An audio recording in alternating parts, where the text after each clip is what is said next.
আজকে তোমাদের সাথে ননদের রিসেপশনের মেনু শেয়ার করব। পরপর মেনুটা দেখে নাও কিন্তু তোমরা একটু। সামনে আমার মা আর মেয়ে বসেছিল আর আমি আর আমার কর্তামশাই। প্রথমেই পড়ে গেল ডিমের ডেভিল, জাস্ট অসাধারণ ছিল।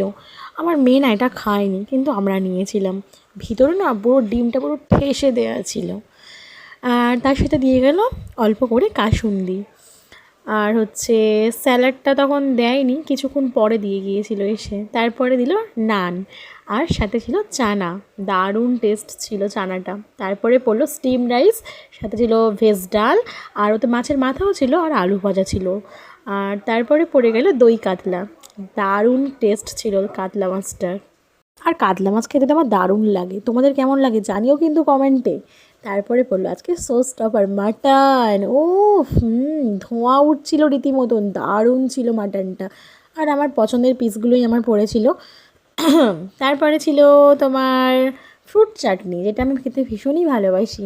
মাটনটা খুব গরম ছিল, তাই আস্তে আস্তে খাচ্ছিলাম। এখানে পড়লো ফ্রুট চাটনি আর পাঁপড়। চাটনি দিয়ে পাঁপড় খেতে কার কার ভালো লাগে জানিও কিন্তু। তারপরে ছিল মিষ্টি, এটা ছিল মালাইকারি। দারুণ টেস্ট ছিল, খুব ভালো লেগেছিলো খেতে। তারপরে ছিল আইসক্রিম। ভিডিওটা তোমাদের কেমন লাগলো জানিও। ভালো লাগলে লাইক, কমেন্ট, শেয়ার আর সাবস্ক্রাইব। আজ তাহলে আসি, দেখা হচ্ছে কাল।